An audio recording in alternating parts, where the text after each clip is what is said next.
Hey everyone, today we're going to break down a document that is, for all intents and purposes, a blueprint for student safety on a college campus. And it's not just some boring list of rules, it's a detailed game plan. Let's get into how it all works. So let's ask a really basic question. What does campus safety actually look like? Is it just a bunch of don't do this signs? Well, according to this report, no way. It's a living, breathing system that's designed to be proactive, to stop problems before they even have a chance to start. And the heart of that whole system is this document, the Anti-Ragging Squad's Inspection and Compliance Report. Now, don't think of this as just paperwork.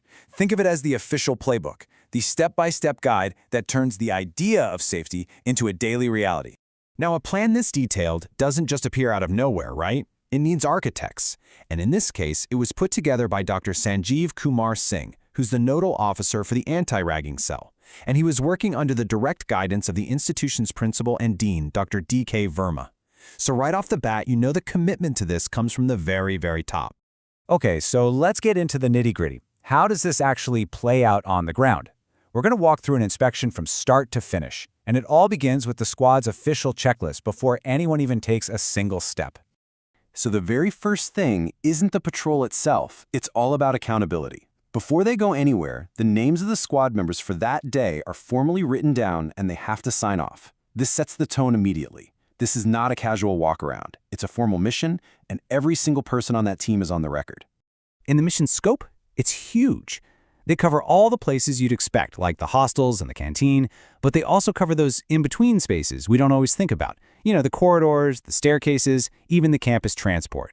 The big takeaway here is that safety isn't just for the major hotspots. It has to cover every inch of the student experience. All right, so the team is assembled. They know their route. Now it's time for the active part, the actual patrol. This is where all that planning becomes real-world, boots-on-the-ground action. And their strategy is all about being unpredictable.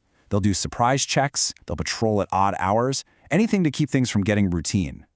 But check this out. It's not just about looking for trouble. They are proactively checking on new students, keeping an eye on how seniors and juniors are interacting, and even doing anonymous inquiries. It's this mix of being seen and also listening quietly that gives them a true sense of the campus pulse.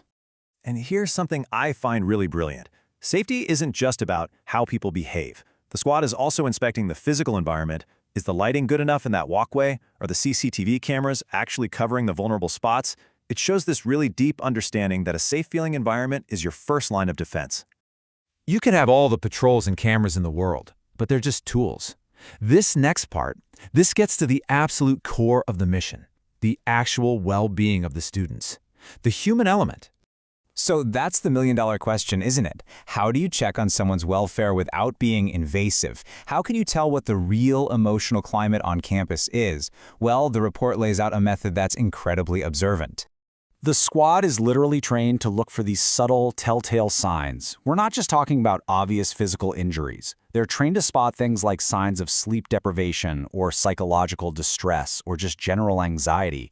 And maybe the most important one on this list, they gauge if students seem willing to talk, to report issues. That right there is a massive indicator of how safe people actually feel. Okay, so what if a patrol does find a red flag? What happens then? The system is designed to flip a switch, to go from observation mode to action mode instantly, with a protocol that leaves zero room for doubt. The very first step, without hesitation, is documentation. Time, place, who was involved, everything gets recorded right there on the spot. And this isn't just red tape. This makes sure that from the very first second, the response is based on facts, not rumors. And look at this clear chain of command. An internal inquiry starts immediately. The main committee gets looped in, the head of the institution is notified, and it explicitly includes contacting the police if the situation calls for it. It's a crystal clear escalation path designed to be fast and serious. And this is what ties it all together. It's about personal accountability. At the end of every single inspection, the person in charge signs this declaration. They're personally certifying that the job was done by the book. It's so much more than a signature, it's a promise. But that feeling of responsibility doesn't just vanish when the patrol is over. The final piece of this whole puzzle is about making sure all this work builds towards something permanent, a real, lasting culture of safety and accountability. See, a huge chunk of this is about prevention. The report makes them check, Are the anti-ragging posters up where everyone can see them? Are students and staff getting regular briefings on this stuff? And is counseling support easy to find? The whole goal is to stop fires from starting in the first place. And behind the scenes, you've got this incredible backbone of documentation and communication. Every patrol gets logged. There's constant coordination between the squad, mentors, and wardens. All of this creates a transparent system that everyone can trust because all the pieces are connected. And finally, it all lands at the top. The report gets reviewed by the nodal officer, Dr. Singh, but it's not truly final until the dean, Dr. Verma, personally signs off on it. That level of oversight all the way up shows you just how seriously the institution as a whole takes this. So all of this leaves us with one last thought. A system like this is just incredibly well designed on paper. But is the blueprint for safety enough? Or, at the end of the day, does true security come down to the people on the ground? The ones who walk the halls, who pay attention, and who make the choice to be accountable every single day. It's a powerful reminder that any system is only as strong as the people who bring it to life.